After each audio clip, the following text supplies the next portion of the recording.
A casa é sua, com Paula Aragão. Oferecimento: Refrigerantes Valga, o mais puro e delicioso do Nordeste. Ipunet Telecom, internet fibra ótica de qualidade é só aqui. Clínica da doutora Sângela Mello. Atendemos bem para atender sempre você.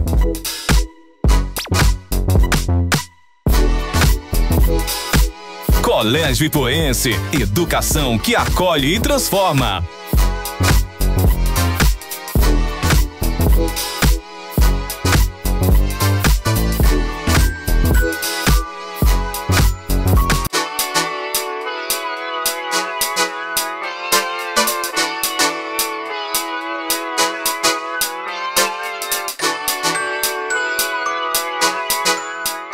Boa noite, gente. Sejam muito bem-vindos. Já estamos no ar com mais um A Casa é Sua. Olha, política é um assunto que muitos fogem e muitos não querem falar e nem se sentem à vontade de falar. Mas hoje nós vamos nos permitir falar sobre política, refletir sobre política e traçar um pensamento crítico sobre política dentro do nosso programa de hoje com um convidado muito especial. Mas é daqui a pouquinho, porque agora é hora de falar olho no olho com você.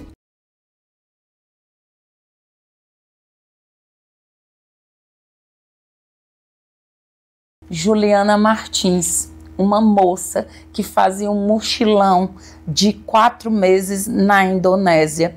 E ela teve uma morte trágica e uma morte que nos faz refletir sobre várias situações. A primeira é quando a gente vai para algum país, observe como é que são os cuidados de saúde, de socorro desse país. Já que a Indonésia é conhecida, né, é um país nas quais todas as atividades turísticas, elas trazem risco, como teve e apresentou o risco, né, no que culminou a morte da brasileira, há uma visitação, uma trilha no vulcão. E lá já tiveram muitos acidentes e muitos deles sem um aparato completo e um apoio do governo da Indonésia.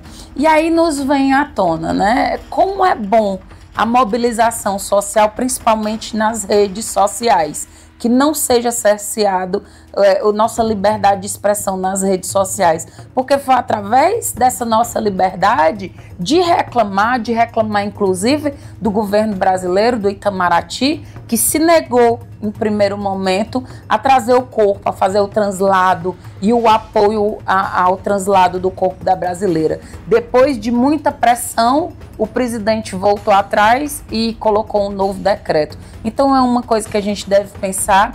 Quem gosta de viajar, faça sempre um seguro saúde para que não precise depender de governo algum, porque o nosso governo, ele provou que quando é uma coisa séria de uma brasileira cidadã da gente, o governo se exime, mas para quem trabalha com ele, para a primeira-dama, para assessores, para uma comitiva, é dado aí, é gasto o nosso dinheiro público para uma coisa de farra internacional, como é o que está acontecendo. E mais do que isso, né?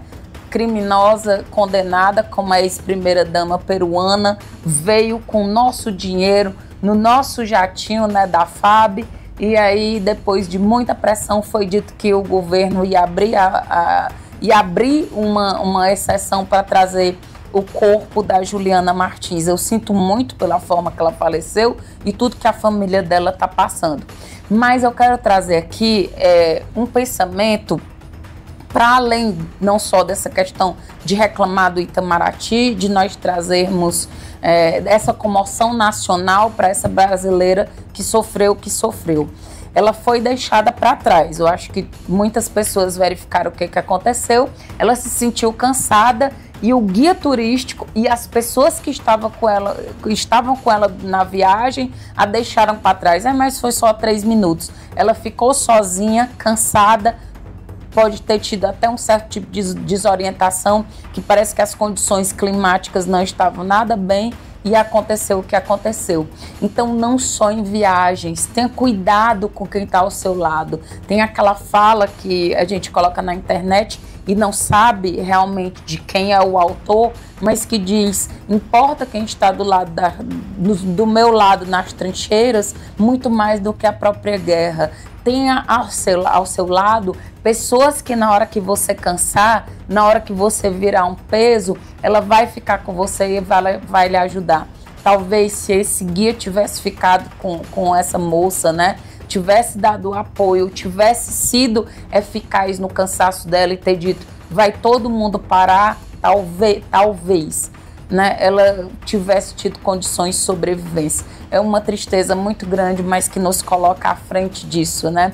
O nosso governo, ele trabalha mesmo sob pressão, ele brinca com o nosso dinheiro e em coisas sérias para brasileiros, precisa ele ser pressionado para ter uma grande resolutividade. Mas mais do que isso, veja quem está ao seu lado nas trincheiras. Esse foi o Olho no Olho com Paulo Aragão.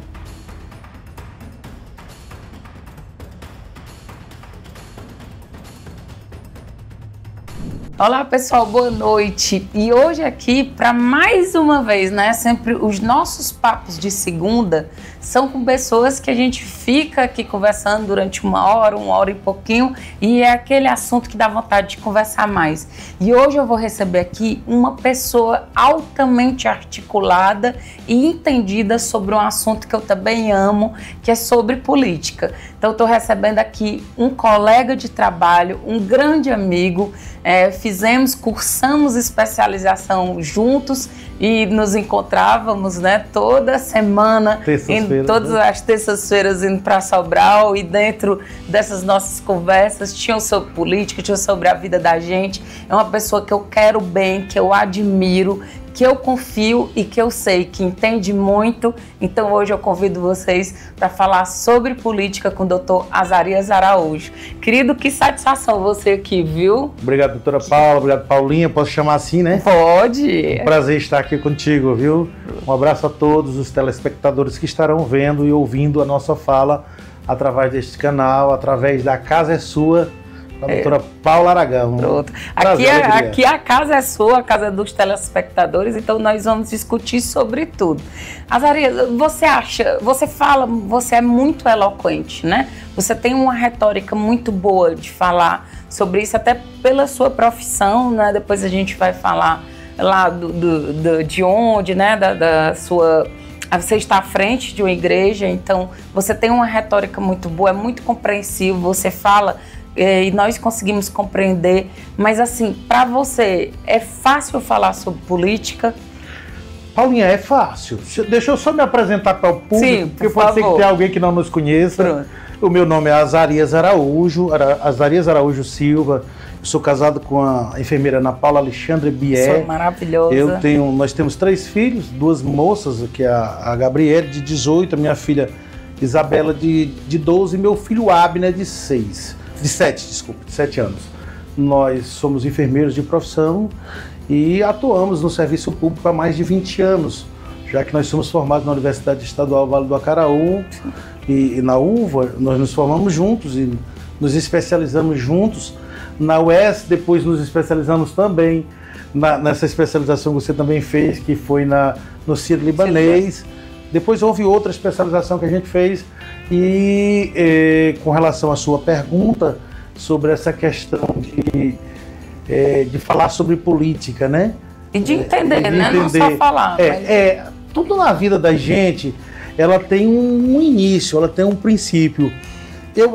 Originalmente, eu não sou filho de povo. Sim. Eu na verdade, nasci na cidade no município do interior de Novo Oriente, que na época o interior que meus pais moravam, residiam, era um interior muito carente, né? Falta de água encanada, falta de energia, não tinha calçamento, a terra era batida, e aí tinha as dificuldades educacionais, a gente só ia até a 4ª série, e então tinha muitas dificuldades, mas lá na época pertencia ao município de Independência. Sim. Então, por exemplo, eu sou natural de Independência, depois o município de Novo Oriente ele foi emancipado e nosso distrito passou a fazer parte de Novo Oriente, que é um distrito chamado de São Raimundo.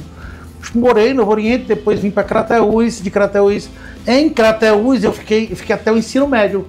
E lá eu entrei no Grêmio Estudantil. E todo mundo sabe que Grêmio Estudantil ele traz para nós uma visão política. Sim. Ele traz para a gente uma visão política. E essa visão política que o Grêmio nos traz, ele desperta em todos nós um olhar diferenciado. Na minha época, eu não sou tão velho, eu tenho 49 anos. Deus me permitir, agora em agosto eu faço 50, mas ainda digo que estou com 49. E eu, na época, a gente tinha as disciplinas de moral e cívica e OSPB. Sim, disciplinas que nos faziam pensar, disciplinas que nos faziam entender melhor o Brasil daquela época e o que estava por vir. Tudo isso, tendo disciplina de moral e cívica, de OSPB e participando de Grêmio Estudantil, é lógico que é aguçado na gente o desejo de conhecer mais sobre política, o desejo de estar mais militando. É tanto que quando eu fui para cursinho, no cursinho você se foca muito para a questão do pré-universitário e entrar na faculdade. Mas assim que eu entrei na faculdade, a primeira coisa que eu fiz foi entrar no Grêmio, no centro acadêmico. E você não pensou em fazer outra faculdade além sem ser na área da saúde, da enfermagem? Exatamente. Sim, porque assim, eu sempre gostei, por exemplo, de história. Sim. Mas assim, pela facilidade de falar, eu sempre desejei fazer direito, não vou negar. Eu nunca pensei em fazer filosofia, gostava muito de história, mas, por exemplo, eu, por ter feito, por exemplo, teologia. Eu já ia lhe perguntar. Eu sou formado em teologia, sou bacharel em teologia. E também por ter feito uma área da minha vida que depois me serviu muito, ainda hoje serve, que é a parte de contabilidade. Eu não sou bacharel em contabilidade, mas eu sou técnico em contabilidade, que é quando você tem 2 anos de curso técnico. Sim. Então, essas áreas de formação, elas abriram para mim diversos saberes. Você sabe que você, por exemplo, é enfermeira e é terapeuta ocupacional. Então, isso para ti traz saberes diferentes. Você hoje trilha aí o caminho da comunicação. Isso aqui é comunicação, né? Então, isso é maravilhoso. Então, eu, por ter trilhado, ter estudado moral cívico, SPB, ter feito Grêmio Estudantil, depois ter entrado para centro acadêmico, depois namorei com a presidente do Diretório Central dos Estudantes da UVA, sempre ligado nessa questão do meio político. Esta veia política sempre esteve muito presente, muito acesa na minha pessoa e trazendo questionamentos diversos, tanto no meio religioso do qual eu fui inserido, como no meio social, como no meio da sociedade, olhando as diferenças sociais, olhando quem governava, analisando quem governava bem, quem não governava, quem pensava só em si, quem pensava em si nos outros, ou quem não pensava nos outros de jeito nenhum, sempre com esse tipo de olhar. Mas que interessante, você namorou com a presidente do centro acadêmico. Eu fui presidente do Centro Acadêmico de Enfermagem e namorei com a diretora do DCE, Diretório Central dos Estudantes da UVA. E esse pessoal é muito pro lado do viés progressista, que hoje você não é, né? Não. Mas à época você sapateou um pouquinho por essa questão do lado progressista? É assim, vamos lá. Tem partes do progressismo que me seduz. Vou te dizer, por exemplo, a distribuição de renda. Quando você olha para o mais carente, quando você olha para o mais necessitado, que você tenta ajudar, isso é algo que me seduz, isso é algo que eu entendo que a política social pode trazer isso para o povo.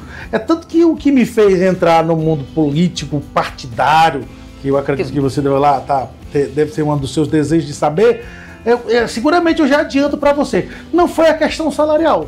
Sim. Foi a questão da representatividade, foi a questão de poder lutar por aquilo que eu acreditava. Não necessariamente, eu nunca me candidatei pensando, rapaz, sabe, vou me candidatar com um vereador, ganha tanto. Nunca isso esteve na minha mente. Não, eu nem me atentei na época quanto que ganhava um vereador. A grande verdade é esta. Eu pensei assim, quando eu chegar lá, eu quero fazer isso, eu quero fazer aquilo. É verdade que a gente pensa que a gente faz sozinho. E infelizmente no mundo político você não faz as coisas sozinho. E assim, por mais que o pessoal ache que o salário de vereador ele é alto, pro que é cobrado para eles, porque às vezes o vereador, eles estão no momento, às vezes, de lazer com a família e vem alguém lá e solicita coisas que não tem nada a ver de competência do vereador. Infelizmente. Não é? Ele ainda é muito essa questão coletivista de paternalismo, que não é a função do vereador. Verdade. E era isso, querido Azarias, que eu gostaria que a gente começasse aqui. Por favor, explica de uma forma sucinta para quem nos assiste, que vai ser muito bom, essa questão, o que é ser progressista, liberal e conservador nesse país, né? E assim, progressismo mais que da esquerda, o pessoal do centrão que é colocado como liberal, né? Os liberais são colocados como centrão, aliás, e o lado conservador que é colocado de direita ou de extrema direita. Bom, vamos lá. Assim, eu sou uma pessoa que eu sempre tento me atualizar na questão desde a esfera nacional para a esfera estadual e a esfera municipal. Mas é verdade também que eu olho para o que acontece no mundo. E isso é nosso dever. Sim. Nós, cidadãos, devemos estar cientes de tudo que acontece no mundo. Quando você olha Milley sendo eleita e olha Trump sendo eleito, aí você vê algumas mudanças que, vez por outras, acontecem em alguns países. Também quando você olha para os países do Oriente, você vê uma China da vida, que você olha para uma Coreia do Norte e a Coreia do Sul, a diferença delas duas, na forma de governar, do que se traz para as suas populações, para as pessoas que governam, para os governados. Lógico que isso abre todo o entendimento. Então, quando eu olho, por exemplo, para os progressistas, Sim. Os progressistas, principalmente esses progressistas liberais, né? Que você olha para alguns partidos, não vou citar não, mas vou citar partidos, sim, como, sei lá, PT, que é o pai de todos esses partidos, PCdoB, PSOL, PSTU e por aí vai. Alguns desses partidos também tem o PSB, que ninguém pode deixar de dizer, sim, que está presente, né? O PDT também está entre estes, que dizem que não, mas está lá no meio, porque é dividido em duas alas, um grande partido a nível nacional. E quando você olha para isso, você vê algumas políticas, principalmente PT, PCdoB, PSOL, como políticas que elas são, e os seus representantes, elas vão de encontro contrário totalmente aos conservadores. Então, assim, eles são a favor, por exemplo, do liberalismo social, eles são a favor do movimento LGBTQI+, que eu não sei nem quantas siglas já tem, eles são a favor de tantas e tantas outras coisas, da marcha pela maconha, da liberação das drogas. Mas do cerceamento da liberdade de expressão. Também. Né? Então, também. Assim, às vezes é até incongruente. Aí, quando eu olho para isso, que eu olho para a direita ou a extrema direita, que são os conservadores, que eu olho para alguns partidos, como o PL, talvez hoje seja o que mais esteja representado, o União Brasil, o PP, talvez tenha mais aí. Antigamente tinha o PS, aquele Partido Social Cristão, PSC, sim, que eu acho que nem existe, mas ele foi aglutinado e colocado em outro partido. São alguns partidos de direita ou de extrema direita, eles defendem mais os valores da família, eles defendem mais o conservadorismo, eles defendem mais os valores cristãos, eles defendem mais que as políticas governamentais devem existir, mas elas não podem interferir na educação familiar, na questão de doutriná-los, que você sabe que nós vivemos os extremos, a extrema esquerda do nosso país, elas querem doutrinar nossos filhos. Uma questão importante, me permita fazer essa pequena observação. Antigamente, por exemplo, os pais cristãos, eu não vou olhar só para a questão dos cristãos evangélicos, sim, os cristãos católicos, praticantes, etc., que são realmente cristãos. O que acontece? E os cristãos evangélicos, você olhava para esse povo, eles tinham uma preocupação quando os filhos iam chegar no mundo universitário. Era uma preocupação terrível, porque no mundo universitário eles trabalhavam a cabeça do aluno e eram desvirtuados os valores cristãos que eles tinham aprendido, os valores de família, os valores que nós que somos conservadores ensinamos. Aí o que acontece? Houve uma dinâmica, mudou essa questão. O que aconteceu? Esses partidos que estão lá botam um projeto de lei e aí agora já não se trabalha mais lá na universidade, porque já chega a cabeça pensante, já é adulto, agora se trabalha da base. Começa a se trabalhar lá na criança. Sim. Se trabalha isso, vai trabalhando, tentando tirar os valores que os pais, que os cristãos de verdade, que os conservadores ensinam aos seus filhos. Isso são as duas extremas, o progressismo e os conservadores, né? Aí no meio tem o famoso centrão no nosso país. No meio nós temos aqueles partidos que eles tentam agradar a gregos e troianos. São aqueles, um exemplo típico é o MDB.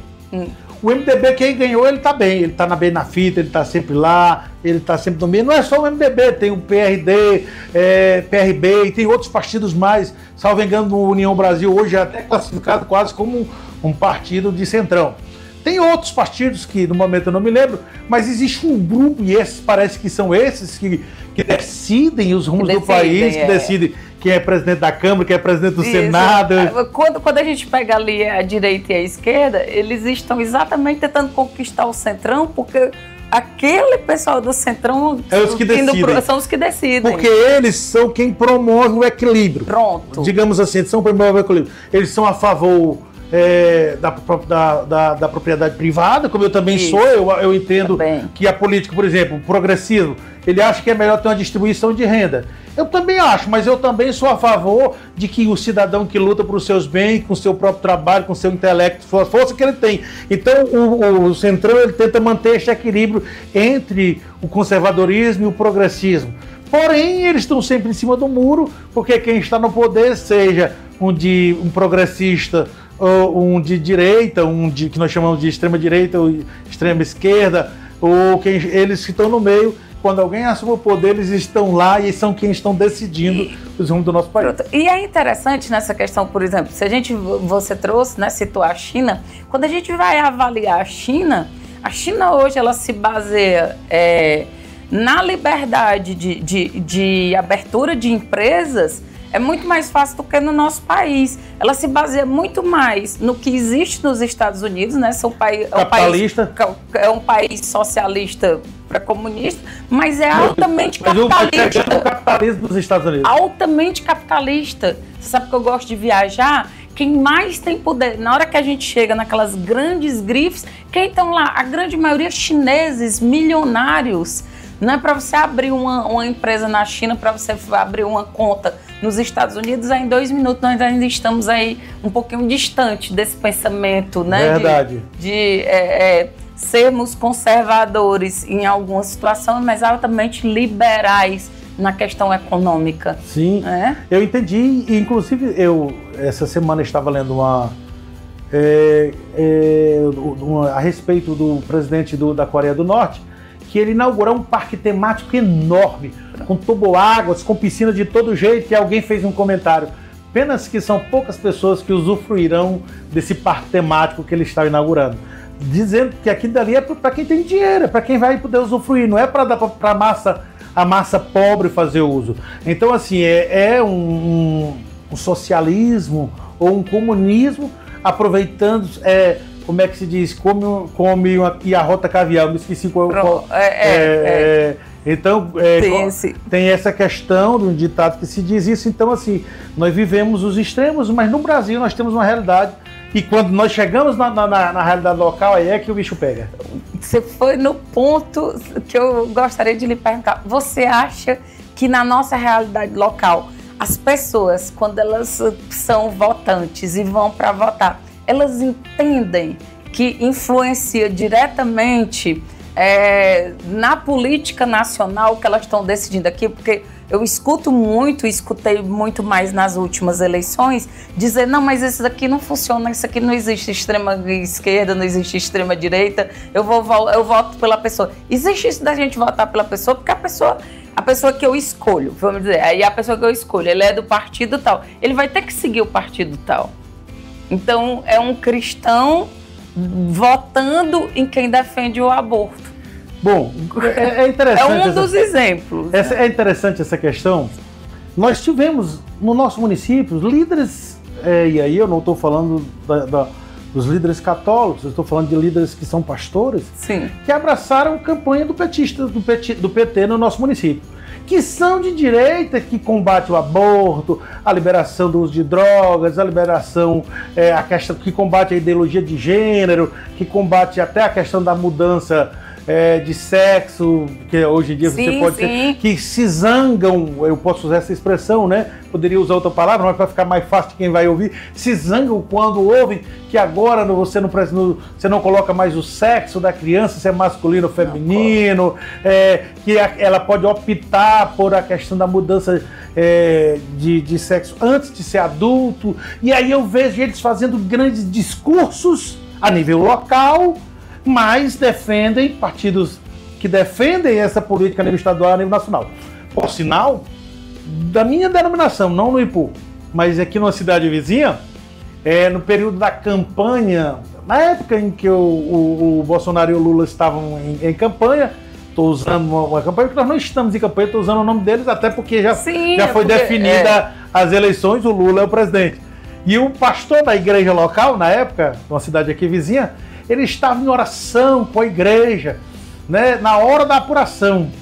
E aí ele orava junto com os obreiros dele, e é uma igreja grande, e ele dizia para que Deus dirigisse os rumos do país e tal, com medo do progressismo liberal chegar ao poder e afetasse diretamente a liberdade religiosa, já que nós somos um Estado laico e tal, e por conta das políticas de governo que afrontam diretamente aos princípios judaicos cristãos.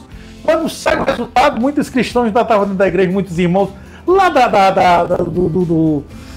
nave do templo, né? Aí quando sai o resultado, dizem os colegas que o povo da igreja dele, uma boa parte dos idosos e de outros meninos, quando o Lula tinha ganho. Quer dizer, ele no altar com algumas pessoas celebrando, pedindo a Deus que conduzisse, e gente lá de baixo, pessoas mais com menos entendimento, com menos compreensão, comemorando dentro ainda da igreja a eleição do Lula. Então, assim, é muito complicado essa questão toda. Infelizmente, a gente, às vezes, tem um discurso meio hipócrita a nível local. A nível local. Alguém que se diz que é de direita, mas que não tem nada de direita, porque na hora quando os seus interesses são confrontados, ele não pensa duas vezes. É aquela história do comunista, do socialista andando de iPhone e indo passear e tirar foto na Torre Eiffel. Pronto. Eu tenho um grande amigo que ele é doutor. Não acredito que ele não vai ver essa Tomara que professor universitário da UES, tem doutorado, é pastor. Pois é. E aí, há poucos dias, ele estava passeando com a esposa, que é psicóloga, ele tem doutorado, é filósofo, tirando foto do lado da Torre Eiffel, passeando, comendo da melhor comida e tirando foto de iPhone. Aí os meninos são assim, dizem assim: ei, seu esquerdista mentiroso, seu fake, você é um esquerdista fake porque você prega uma coisa, mas está desfrutando do melhor que tem do capitalismo. Isso. Comendo a melhor comida, usando o melhor celular e passeando onde aqueles que você diz lá na sua faculdade ou nos discursos que faz conosco, que defende, mas você está usufruindo do melhor do capitalismo.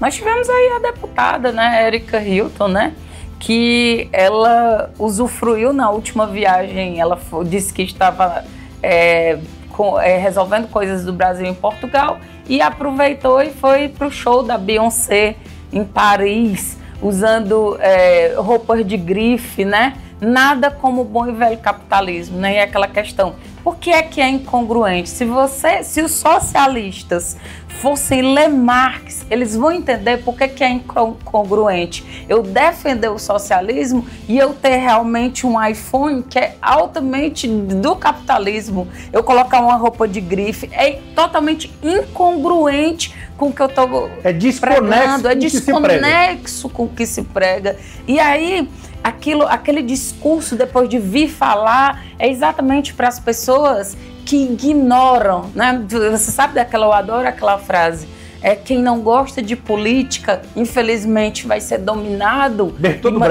pronto, por quem vai te colocar a política dele goela abaixo. O Bertold Brecht, ele fala sobre essa questão, ele tem aquele texto lindo sobre o analfabeto político, né? Então, quando Bertold Brecht diz que sobre essa questão, porque a política, ela interfere em tudo. Então, se você, por exemplo, Azarias, você deixou a política? Não, porque, Paulinha, eu vou dizer algo para você, você nunca teve mandato. Mas o seu pai teve, de saudosa memória. Meu avô teve. Teu avô teve, teu pai teve. Não sei quantos mandatos seu pai chegou a ter. Meu pai teve. Ele fez 26 anos, que ele pegou 2 mandatos de 6 anos. Ele teve 4 ou 5 mandatos. Não sei como é que era na época do teu pai. Mas nos nossos dias, aí eu posso falar que eu me aproximei mais de política de mandato, na época dos Rufinos, né? No primeiro governo do Sérgio Rufino para cá. Não, desculpa, antes do Sábio também eu já estava mais próximo, e da Corrinha também, porque eu vim trabalhar no nosso município, na época da ex-prefeita Corrinha Torres. Sim. Então já estou aqui há muito tempo. Sim. E assim, como funciona essa questão a nível local? Por isso que eu digo que a política ela interfere em tudo. Quando alguém é eleito e ele está no poder, todos eles, você que está aí do outro lado, que não sabe, que às vezes é inocente e não sabe disso, o prefeito ou a prefeita e o líder político, ele se reúne, consegue verbas parlamentares e ele chega para a bancada, que é do lado deles, e pergunta: nós temos tanto de calçamento, nós temos tanto de asfalto, nós temos obras X, quais são as ruas que vocês querem que defina o calçamento, que o calçamento vá? Qual é a rua que você deseja que seja asfaltada? É assim que acontece. Que é isso, Azarias? É assim que acontece. Eu estive lá, eu sei do que eu estou falando. É com todos eles trabalham em cima do que o vereador deseja. Então, Azarias, quer dizer que se não chegou no meu tempo, no vereador que eu votei e não veio o benefício, é porque o vereador não deu prioridade à minha rua, o meu bairro, o meu distrito? Bingo! Você acertou. É por causa disso. Azarias, não diga isso não, que você tem vários amigos vereadores. E eles não podem negar o que eu estou dizendo. Até as iluminações. Existem empresas de iluminação pública e eles dizem: olha, vocês vão mandar, faça um levantamento onde é que tem postes para trocar as lâmpadas. E é desse jeito. Começa a trabalhar nos redutos dos vereadores, depois trabalha nos redutos que não são deles. Você acha que a gente tem... Não estou falando da política municipal só, não. Mas você acha que vislumbram luz no fim do túnel dos nossos filhos, nossos netos? Paulinha, eu entendo assim, minha querida doutora Paula. Eu entendo que, assim, nós não podemos ter medo de política nem do amanhã. Isso. E aí, assim, eu não me lembro quem foi que disse, mas o que faz medo não é o grito dos maus, mas o silêncio dos bons, né? As pessoas boas, de boa índole, as pessoas que acreditam que as pessoas têm direito do que possuir quando eles lutam por isso e acreditam que pode melhorar a vida das outras pessoas, melhorar a distribuição de rendas, são essas pessoas que têm que nos representar. São você que está aí do outro lado, que acredita, que pensa que você pode fazer diferente, você tem que arriscar, tem que mostrar o seu planejamento. Então eu entendo que o mundo ele é meio cíclico. Uma hora você está por cima, outra hora você está por baixo, e que uma hora chega alguém com um pensamento diferente, que faz um pouco diferente. Nem que o sistema corrompa ele depois de alguns anos, mas ele faz os primeiros anos, ele faz a diferença. Azarias, agora eu gostaria, né, e vou fazer uma pergunta que é particular, mas que adentra essa questão da política. Você, vereador eleito, né? Foi um vereador eleito no ano de... 2016. 2016. Você teve quantos votos? Quase 600. Quase 600. Muitos votos, muitos votos. E você passou quanto tempo, vereador? Um ano. Um ano? Um ano. E eu lembro muito, né, quando nós fizemos a especialização, que inclusive o seu apelido maravilhoso, super sincero, né? Sim, sim. Que o Azarias, ele é desse jeito, ele não tem... Ele não esconde o que ele realmente é, né? E a gente dizia, é o super sincero, porque... Se eu precisar chorar, eu choro. Se eu precisar rir, eu rio. Se eu sorrio. Se eu precisar esbravejar, eu esbravejo. Uma característica... Falar o que a outra pessoa precisa escutar, você vai lá. Não que você vai lá, você não fica dizendo, tá tudo ótimo, não. Então, na nossa turma, que éramos 4 que íamos, né, toda terça, a gente lhe apelidou de super sincero e era muito bom. Eu aprendi muito com você, porque às vezes a gente mascara por um medo besta, né? De não dizer quem nós somos. E eu lembro que você tinha esse anseio pela política, por ser vereador. Sim. E você foi eleito. Foi fácil para você desistir? Qual foi o motivo que você desistiu? Bom, essa pergunta ela é interessante. E aí você que está aí do outro lado, eu depois quero receber o link dessa entrevista. Sim. Aqui da TVB. Porque na última terça-feira, agora, a Câmara de Vereadores ela foi alvo entrar nisso daí. De um problema relacionado a 2 edis. Eu vou reservar os nomes, sim, mas as mídias sociais aí estão revelando os nomes deles. Em que um vereador da base acusou um vereador da oposição de ele estar vereador hoje porque o tio dele havia comprado um mandato. Um mandato para que ele tivesse mandato.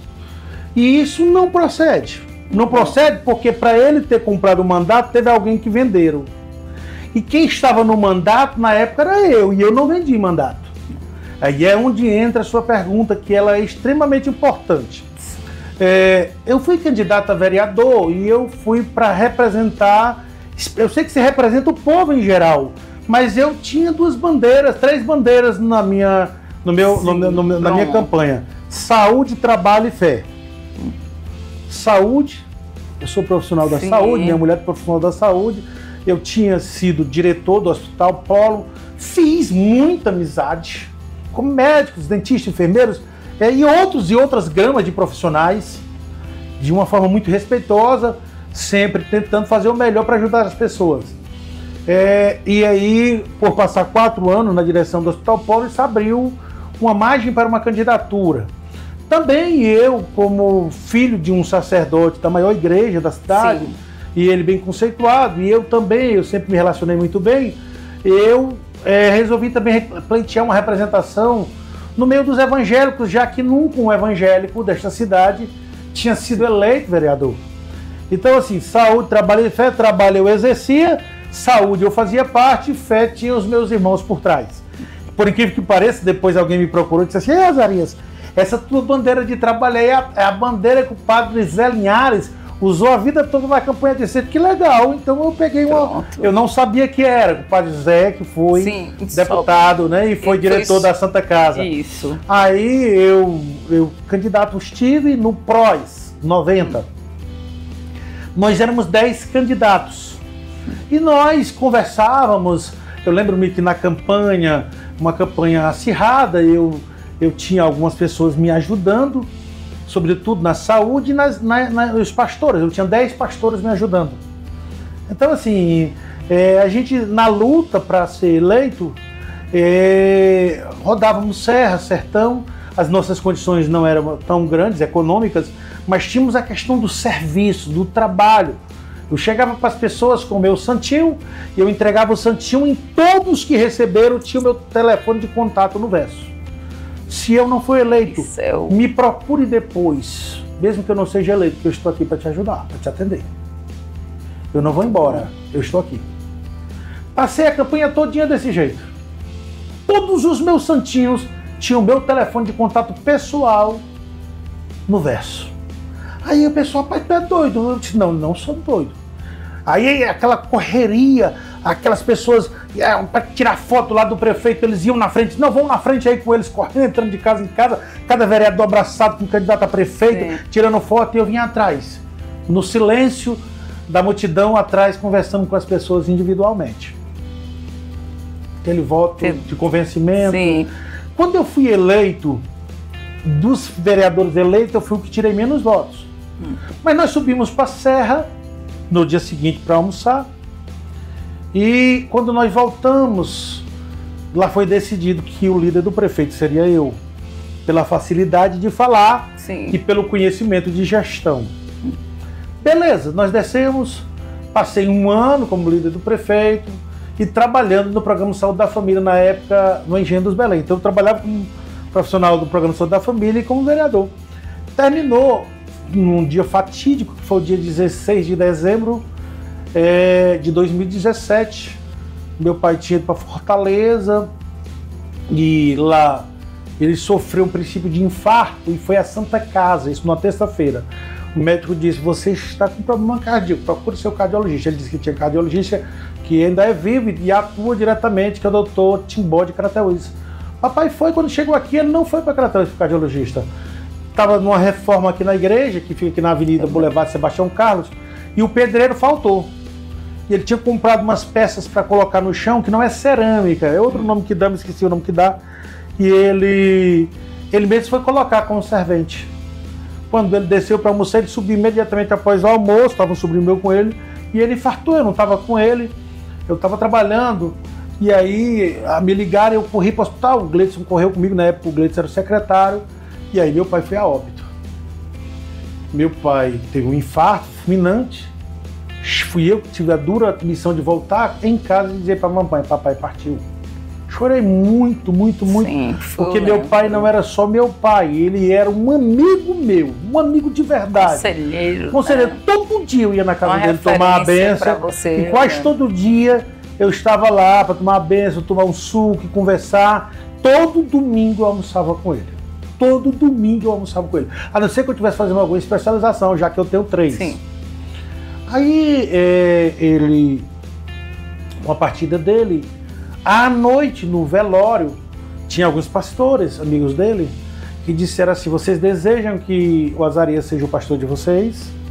Se desejarem, façam um documento e encaminhem para a convenção dele, que é a CONADEC, Convenção das Assembleias de Deus do Estado do Ceará, que tem um estatuto próprio. E eles disseram, mande, todo mundo assine, uma abaixo-assinada, assinada em cartório, e diga que vocês desejam que tem ele. Quando a gente entra em contato, eles dizem, você pode ser, mas você tem que fazer uma renúncia de forma irreparável e irretratável. E você tem pouco tempo para fazer isso. Me deram uma semana. Eu ia perguntar quanto tempo? Uma semana. Aí eu perguntei, rapaz, e por que eu não posso terminar meu mandato? Aí eles usaram isso aqui, estatuto social. Sim. É uma lei. Na nossa igreja tem assessoria jurídica, tem juízes. O juiz de Crato, por exemplo, é pastor da nossa igreja. O juiz de Fortaleza, tem em uma das comarcas de Fortaleza, é juiz da nossa igreja. Juíza do industrial ali, do distrito industrial, é da nossa igreja. E tem vários assessores jurídicos, vários. Então o que acontece? Eles disseram, não pode. Não vamos ferir o estatuto. O estatuto diz, no artigo de número 32, que é vedado ao membro da CONADEC, inciso de número 9, é vedado o ministro que se candidatar a cargo da política partidária, seja ela municipal, estadual e federal, é vedado ele permanecer no exercício da função ministerial, ou seja, do exercício sacerdotal como pastor. Ele não pode estar à frente da igreja. E se ele se candidatar e for eleito, enquanto durar o mandato, ele tem que abdicar do exercício que ele estiver à frente. Então você teve que decidir isso durante uma semana. Uma semana. Na época o Guilherme disse assim, doutor Guilherme, Azarias, tu tá doido.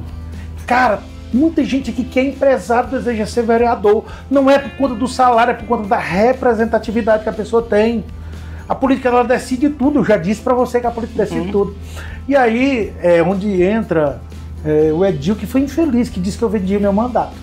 Ele perguntar isso assim, você acha que você se chateou por ele ter usado até de uma forma de má fé, injustamente, que eu lhe conheço, eu lembro exatamente da angústia de você ter que decidir, né? Eu lembro que você não era que você não estava feliz, você estava tentando resolver coisas e além de tudo você tinha perdido o seu pai. Então usar isso anos depois de uma forma eu acho que de 2017 para cá nós estamos com o quê?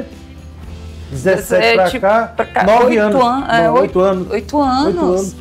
Que foi na última sessão, né? Foi. Que injusto. E eles podem falar o que quiserem lá na tribuna, né? Porque são protegidos legalmente. Sim, né? A tribuna dá ao vereador a imunidade parlamentar. Mas isso não deixa também de dizer que a pessoa foi injusta e não impede de que a pessoa ela possa trazer luz àquilo que não é verdade. Porque, por exemplo, eu não vendi mandato, eu tive que renunciar por força de um estatuto. Eu perguntei se eu podia ser pelo menos me afastar eu lhe conheço e estar secretário. Você não vendeu.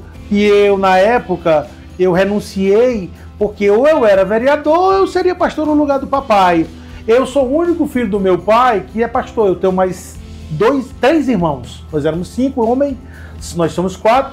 3 não são pastores, eu sou o único que sou pastor. Então, a linhagem sacerdotal do papai poderia ser dada continuidade através da minha pessoa, ou simplesmente eu dizia, não, eu vou seguir a carreira política e esqueci a igreja, e aí o que aconteceria? Talvez nunca mais eu tivesse uma chance de pastorear no lugar dele, de sucedê-lo. Então, na verdade, estava em jogo também a história de continuar a história pessoal dele, também a minha, que se iniciava na vida sacerdotal.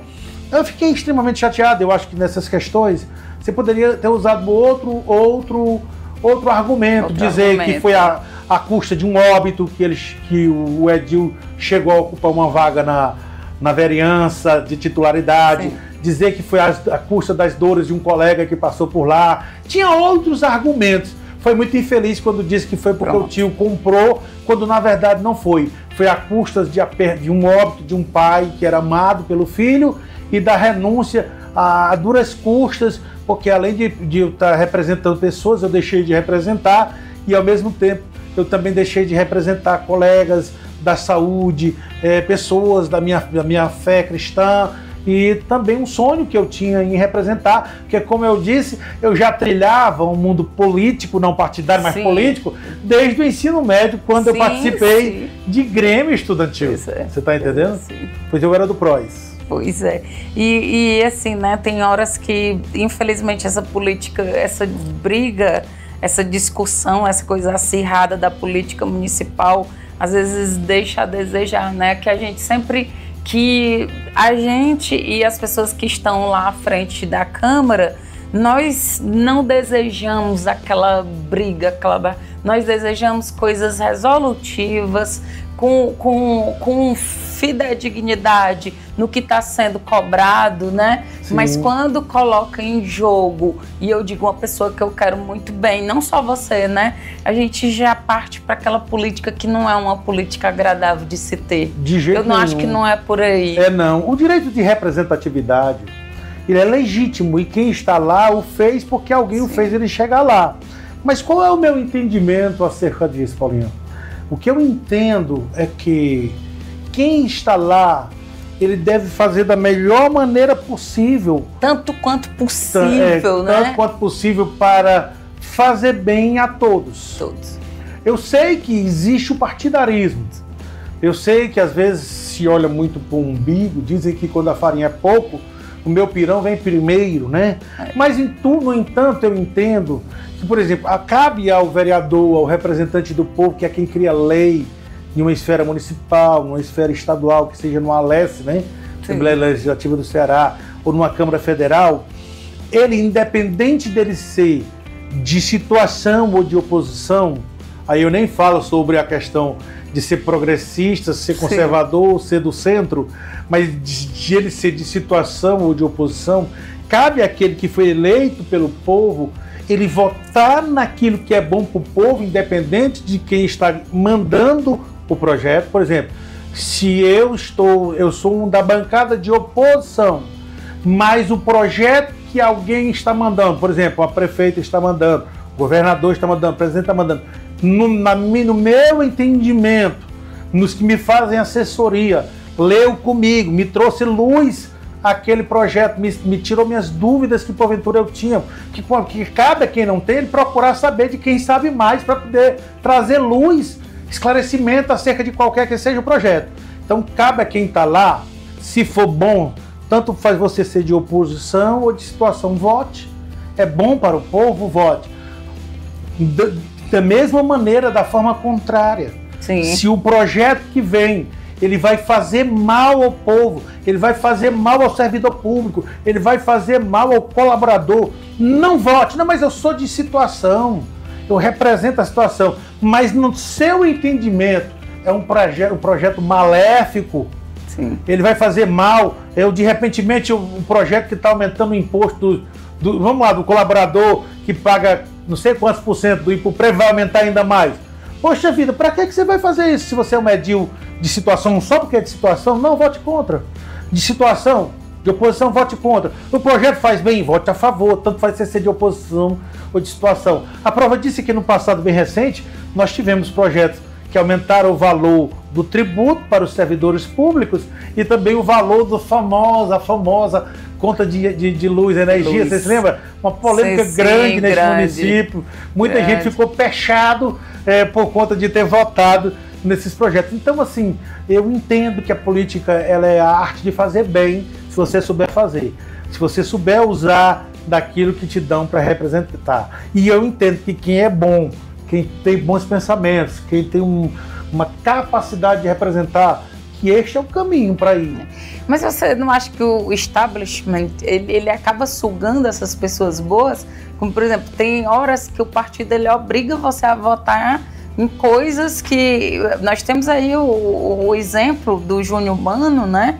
Que votou contra o partido. Né? E não estou dizendo que o que ele votou foi certo ou foi errado, mas ele foi contra e ele foi colocado. Então, como é que funciona isso, Azarias? Talvez o jovem de direita do nosso estado, de direita, com maior visibilidade, que tem talvez a maior votação, chama-se André Fernandes. Sim. Eu acredito que talvez seja. De político de direita com maior visibilidade, talvez seja ele. Ele usa muito bem as mídias sociais, ele usa muito bem, ele é muito bem articulado na hora de falar, ele parece que tem um dom, Sim. Ele parece que foi chamado para isso. Mas nesses dias, ele estava rebatendo o Hugo Mota.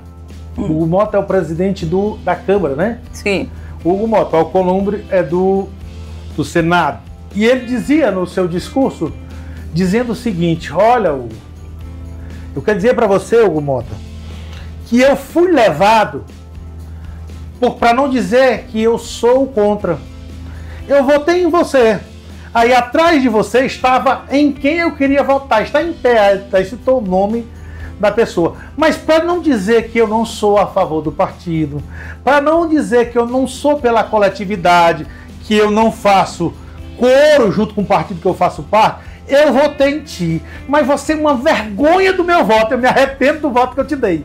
Eu estou te respondendo como uma fala do André Fernandes. Infelizmente, às vezes, o sistema te obriga a votar a determinadas coisas que vai até de encontro o seu pensar, os seus valores. Seus valores morais. E você falando aí dessa questão de coletividade, né, de coletivismo, e aí eu lembrei, né, tem aquela Ayn Rand, filósofa, né, famosa, e que ela diz, a menor minoria é o indivíduo. Sim. Então, se nós vamos falar de minorias, né, de pautas, então que a gente respeite, né, o indivíduo, se respeitar o indivíduo. Azarias, é brilhante, é muito bom conversar com você, a gente passa aqui tempos e ainda tem muitas coisas, né, você trouxe aí a questão de leis e nós vimos também essa semana o STF decidindo coisas do Congresso, né, do Congresso, então a gente fica, e agora? Será que vai dar?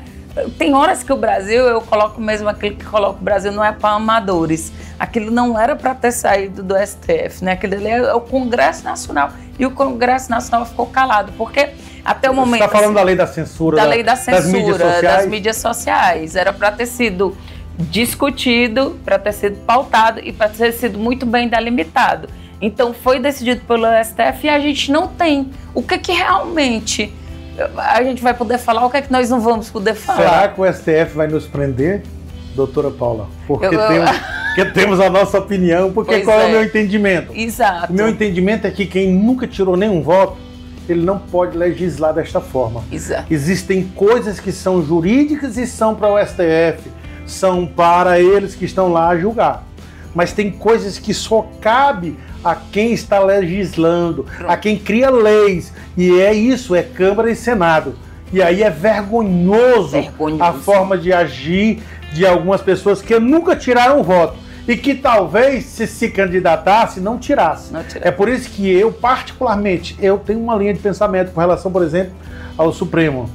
No meu entendimento, ela deveria ser cargo de carreira e não indicativo. No meu entendimento, quem deveria ocupar lá não era presidente que era para indicar, ainda que seja sancionado pelo Senado. No meu entendimento, era para ser por concurso público ou por processo seletivo sério. Você está entendendo? Por uma USP da vida fazendo, uma Unicamp ou uma UNB fazendo, mas fazendo de uma forma criteriosa, um processo seletivo para quem seria o ministro de um Supremo desse. E que eles não viessem querer interferir no que não é deles. E lá eles não são juízes de carreira, né? Eles não são. A grande maioria nem conseguiu, tem alguns que nem conseguiram passar no concurso, né? Para serem juízes, exatamente porque eles precisam passar. Existem várias fases para ser juiz, e uma delas é você apresentar, né? Você julgar na frente de outros, né? Se você tem aquele julgamento. Mas assim, sobre as mídias sociais, eles decidiram uma coisa que está muito solta. A gente não sabe, porque quando se cria uma lei e se diz que alguma coisa vai ser crime ou vai ser tirado, tá, mas eu preciso entender o que é crime, até onde eu posso ir, né? E quando a gente coloca liberdade de expressão, a liberdade de expressão é diferente de ação. Sim. Quando eu falo uma besteira, não quer dizer que eu vou fazer aquilo dali.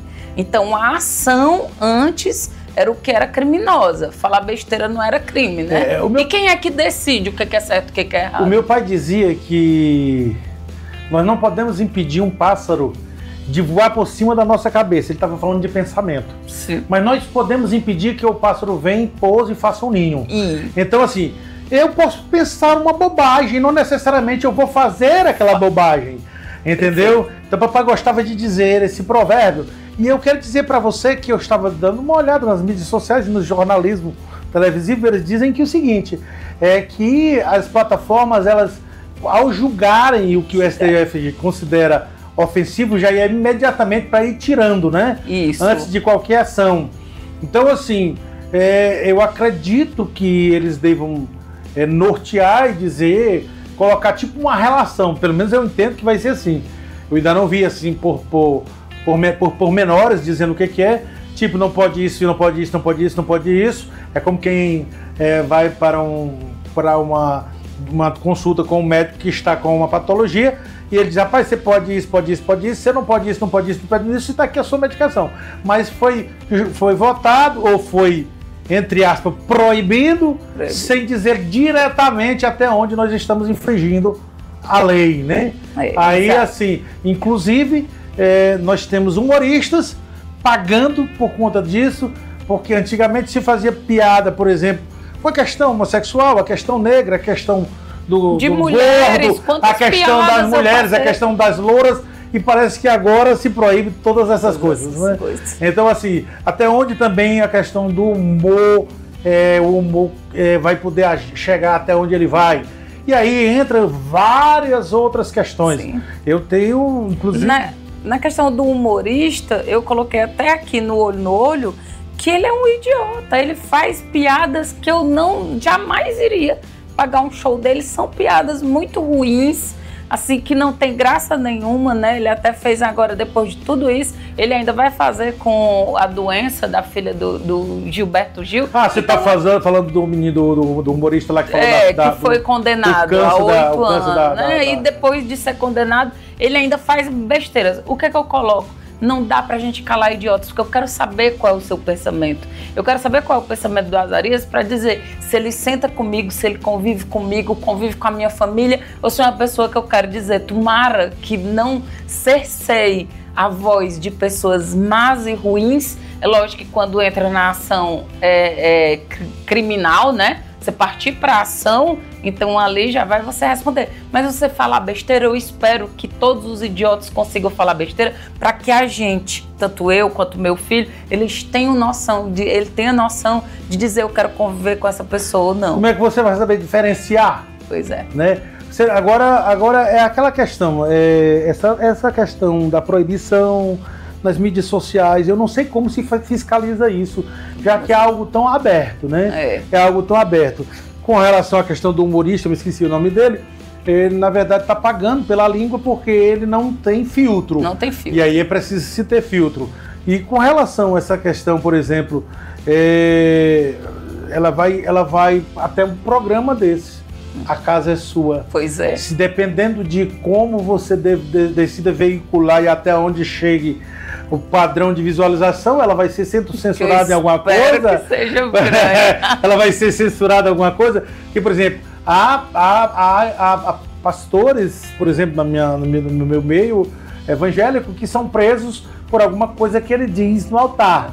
No Sul isso é mais comum, assim no Nordeste talvez seja menos comum, mas bem que em Sobral um pastor foi preso por uma questão de uma colocação que ele disse no altar, usando a Bíblia, tá? Então assim, nós estamos vivendo tempos difíceis, muito difíceis, que a gente vê, infelizmente, as mídias sociais sendo tentado controlá-las, não sei como vai ser. Desculpa, eu vou citar em algo até que o julgamento do dia 8 de janeiro, 8 de fevereiro, sim. Ele também, muita coisa se baseia em cima do que se pensou em fazer. Sem distinguir do quem fez e de quem não fez. Quantas pessoas foram presas? Pois é. Quantas pessoas injustamente? Justamente. Tem gente que merece estar lá. E os que não merecem, porque não foram soltos ainda. E a questão mais difícil da gente, das pessoas, porque as pessoas que são contra, e eu não gosto da direita, não gosto dos conservadores, eles não estão ligando para pessoas que foram presas injustamente, como o cara que só estava lá vendendo água. Não, tem que prender todo mundo e pronto. E se a gente for ficar nessa, de tipo assim, quem decide é porque eu pensei, é crime, vai pra cadeia. Daqui a pouco a gente vai estar dentro da nossa casa novamente, como já tivemos a ditadura. Alguém bate lá e diz, você falou isso. Sabe-se lá, Larissa, daqui a 10 anos, a gente, pelo que a gente comentou aqui... Na época da ditadura você estava dando aula, né? Pois é. Estava dando aula, eles invadiam e prendiam, né? Prendia. Você estava em algum lugar, invadia e prendia. Não tinha limite. Verdade. Querido, você é uma pessoa maravilhosa para conversar. Não existia ninguém melhor para discutir, né, esse assunto sem trazer essa politicagem barata é uma coisa boa falar com você, porque você consegue colocar na questão da eutimia, não do fanatismo para lá do A, para lá do B, mas o que realmente deve ser pensado, deve ser refletido. Como é que vai ficar o futuro, né, dos nossos filhos, e com relação à política é imprescindível. Para finalizar, gostaria de lhe fazer uma pergunta. Você acha que no nosso país tem muitos partidos, deveria ser mais delimitado como em outros locais? Quando você olha para os países de primeiro mundo, e aí eu estou falando de países mais capitalistas, sim, você tem, porque os países comunistas ou socialistas, ditos socialistas, eles fazem geralmente um controle limitado demais de partido, às vezes só tem um partido, né? Dois sim, partidos. Mas no nosso país nós temos uma sopa de letrinha muito grande. E, por exemplo, são pessoas que muitos deles, por exemplo, o Centrão, eles não têm ideologia própria. Eles ficam migrando de uma ideologia para outra, não tem muita ideologia. Mas assim, o que eu vejo é que os partidos, além de serem muitos, é uma forma de ter poder nas mãos e de também angariar recursos. Sim. Azaria que isso não digo. Essa aqui é a grande verdade. É uma forma de angariar recursos, de ter poder na mão, porque você tem legenda, você tem tantos vereadores, tantos prefeitos, tantos deputados, tantos senadores, tantos governadores, e aí você tem moeda de troca, sim, com quem governa. Então, assim, eu entendo que deveria ter um limite de partidos. Até aqui é permitido, isso, tantos partidos de direita, tanto de esquerda, tanto de centro, mas que tenha assim um limite, entendeu? Para que não confunda tanto o eleitorado que está na ponta. Embora na ponta, bem na ponta mesmo, principalmente na região Nordeste, Norte, as pessoas, infelizmente, voltando de uma fala sua, elas não observam muito a questão nem da ideologia, não, e nem tanto do partido. Eu escutei muito, acho que você também. Eu voto na pessoa, não é? Pessoa. Então, assim, só que o partido, ele traz no seu bojo ideologias, conceitos, que ele vai defender. Não tem conversa. Então, assim, tinha que ter um controle do número de partidos. Alguém se torna dissidente, cria um partido quase com a mesma ideologia, só muda as siglas. Sim, só muda. E aí, isso seria interessante que tivesse um controle, não absoluto de 2, 3 partidos, mas que tivesse um controle para não confundir tanto o eleitorado e também para não ser tão grande a partilha de recursos. Você sabe quantos milhões vêm na época de partidos políticos, sim, quando eles iniciam as campanhas políticas. Tem a defesa de algumas pessoas, né, dizer que precisa se gastar aquilo dali, o fundo partidário, mas às vezes é um tapa na cara da gente, do cidadão. Azarias, muito, muito, muito obrigada. E assim, uma última pergunta, se pudesse, né, eu sei que você está muito feliz onde você está pastoreando, né, seu rebanho, tá? Se eu falar besteira, você me conserte, mas se houvesse a possibilidade, você se candidataria novamente? Se na época eu pudesse ter conciliado as duas coisas, eu tinha conciliado. Hoje eu entendo, que o número de pessoas que acabam estando sob os meus cuidados sacerdotais, sob os meus cuidados pastorais, não dava muito para eu conciliar. Mas, por exemplo, nem eu pude continuar e nem pude lançar a minha esposa. Por exemplo, porque eles também vetam a participação da esposa. Que, por exemplo, se a minha esposa, por exemplo, ela não é pastora, embora até na igreja o povo a chame, né? A gente tem 10 igrejas para a gente cuidar nessa cidade, tá? Entre Serra, Sertão e cidade. Aqui no município são 10 igrejas, da mesma igreja da qual eu sou pastor. Em cada igreja tem uma pessoa cuidando, tem um líder que diretamente eles se reportam à minha pessoa. Eu me reporto a uma diretoria a nível de estado. O que acontece?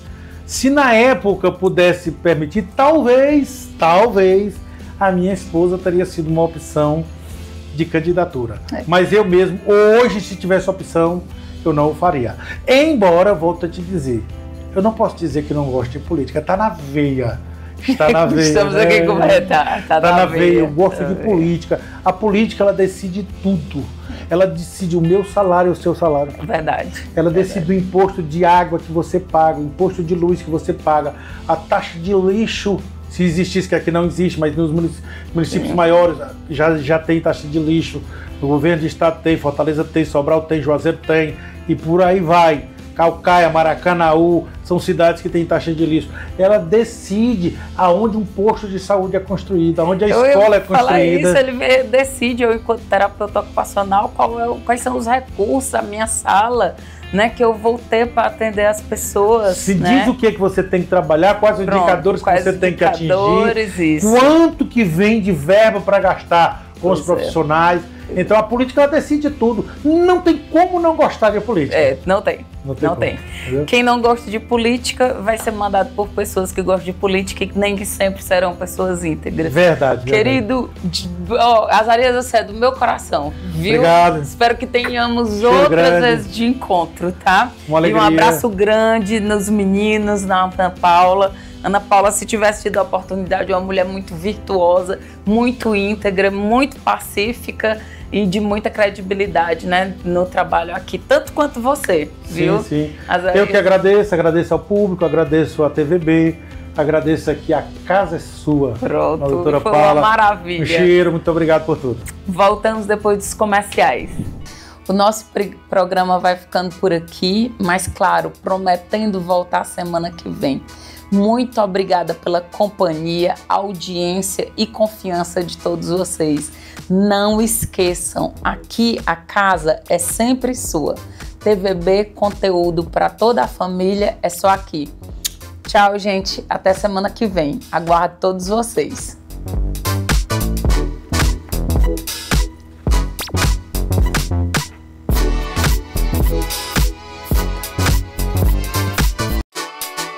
A casa é sua, com Paula Aragão. Oferecimento: Refrigerantes Volga, o mais puro e delicioso do Nordeste.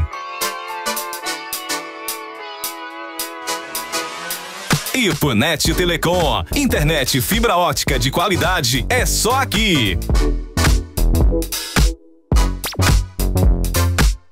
Clínica da doutora Sângela Mello. Atendemos bem para atender sempre você.